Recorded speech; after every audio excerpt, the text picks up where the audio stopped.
All right, welcome to my big binder of special education in Montana. The first section is special education in Montana, the guide. The next section is evaluation Iep timeline. Procedural safeguards is next. A big section for caregiver resources. Information on the law, understanding ESSA. The next is best practices for ER and IEP meetings. And then the forms I would need, the forms and information from the OPI website. Next is related services, some information I found on related services and speech therapy reference. A paraprofessional guide with the para's role, my personal notes, and the guide. Then information on goals, writing PLAFs, STOBs, MAGs, lesson planning, just to get me inspired and thinking about high expectations. There's an article on setting high expectations. There's lesson plan templates, using the standards, academic intervention that I've used in the past, and then understanding diverse learners. There's another article about working with students of all abilities. Emotional intelligence, there's some lessons on behavioral regulation and mindfulness lessons to help with self-regulation. Indian education for all lessons, and then data collection, scheduling, planning, information for special ed, and then finally the terminology and vocabulary. Here is the whole binder.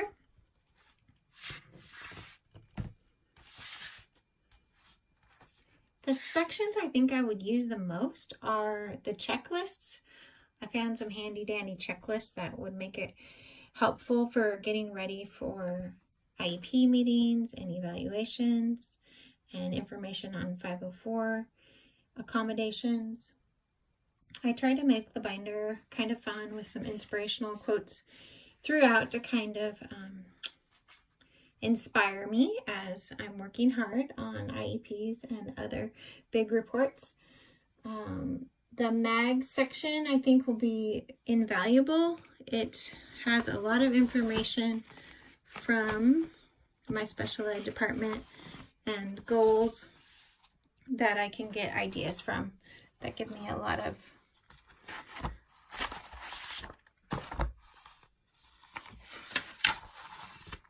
ideas for self-control, self-monitoring, aggression, how to make some MAGs when working with students with different kinds of challenges and different strengths and weaknesses, a lot of objectives and ideas for making those goals.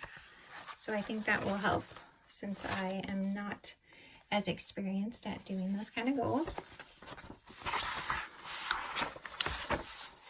Another section I think I will use a lot are the caregiver resources, because I know if I was a new parent in the special ed system, I would not know what is going on, and I would want as much of the legal information and understanding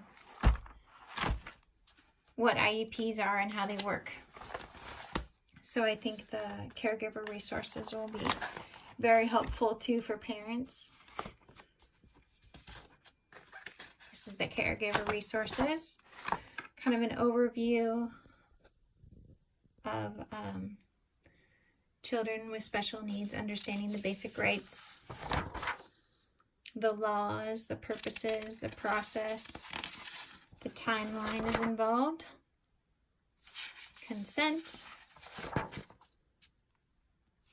which evaluations are required, which are optional, how will you be informed of the results from the evaluation report, who's at the meetings for IEPs, what are the tasks of the team, and understanding if your child is not making effective progress due to disability, what does that mean? Specialized instruction, definitions, different laws and contents of the IEP, understanding the least restrictive environment for parents, And then what happens if the team decides your student is not eligible for an IEP. Independent education evaluation that you can have. The full cycle of an IEP. And some tips and strategies. There's an IEP meeting planner for parents to help them get ready for the meeting.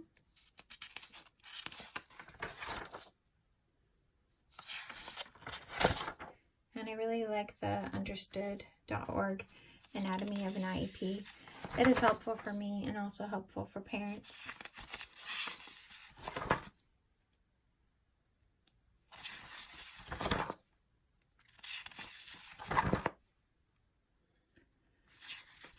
And then there's some information about how to diffuse tense situations in a meeting, how to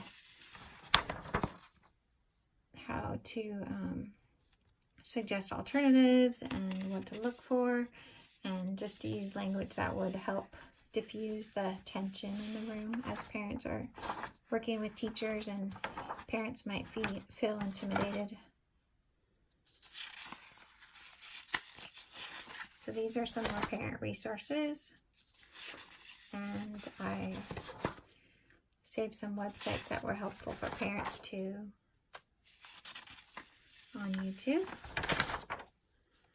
And for understanding testing requirements for parents, and then understanding the 504 plan. This is all in the section for parents and caregivers. Understanding prior written notice, and information on least restrictive environment.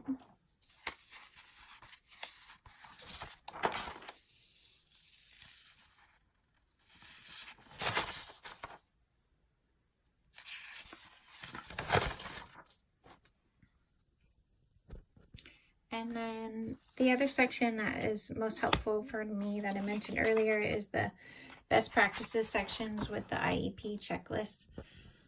Being new at all of this, I think these checklists will be very helpful for making sure I have everything done in the right timelines. And there's a teacher input form to help me get an idea of what the teacher is thinking when a student is showing some struggles. The 504 plan checklist. Some examples of some 504 plans. And my favorite thing from this course is the overall process from our text. So I put that right in the middle with the best practices so that I can overview the whole process and make sure I'm not missing anything.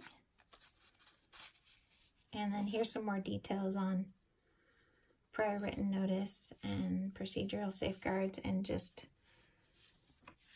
how it all works together, the action required and when, and what law it's from IDEA.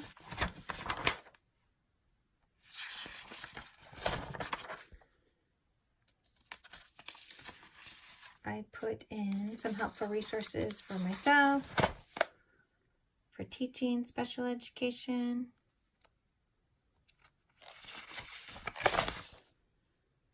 and some of our articles on collaboration from this course. Useful IEPs, how to make a useful IEP, and the ethical standards for special ed teachers.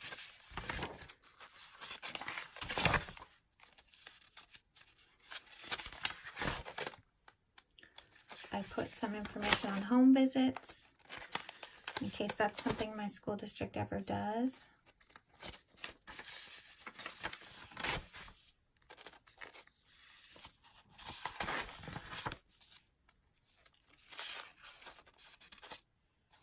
And then the section is on forms. So the big binder starts with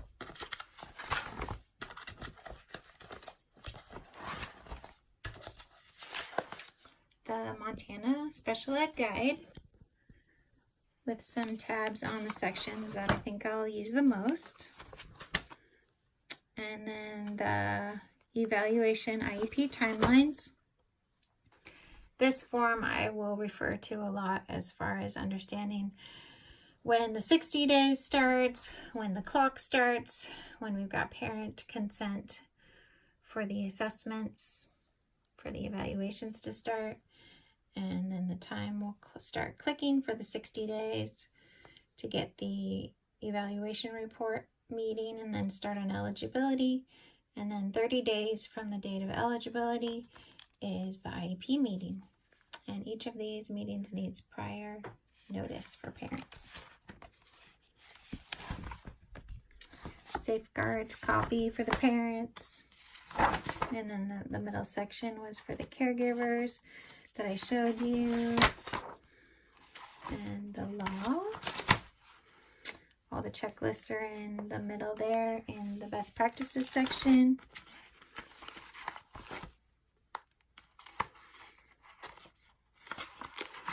And the forms follow the law and best practices. And then in the forms, I also included the student assistant team referral form from my district. Even though that would go to our school counselor, I thought that was important to have the information so that I know how our school district does that. And then the eligibility requirements I have under the form section. And then the related services. Paraguide at the end with the goals and planning for goals, the PLAFs, STOBs, and MAGs. Just some information from this course. I'm writing the PLAFs.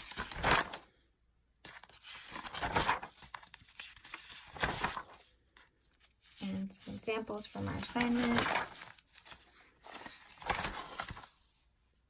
And then the STOBs. And how to make measurable goals. And then the template for the MAGs. And then this was the examples of some awesome MAGs that I can use to help me write them. And then it ends with the final lesson planning section. Intervention strategies I've used with younger students in kindergarten. A helpful resource for alphabet, letter sorts. And then it ends with the lessons for emotional intelligence, Indian education for all, and then data and assessment collection has the developmental inventory, some data collection forms, some assessments,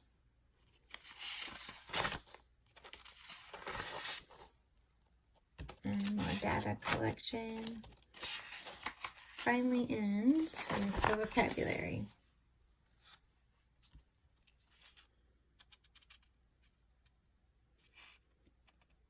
Starting with Americans with Disabilities Act and ending with the disability categories.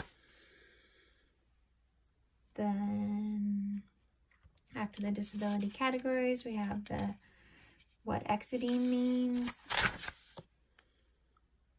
And then evaluation through IDEA, the law. Some information on what IDEA is. Through the National Center, what NCSET, NSET is. And then the O through R, orthopedic impairment through related services. The C is through vision impairment. And that's the end.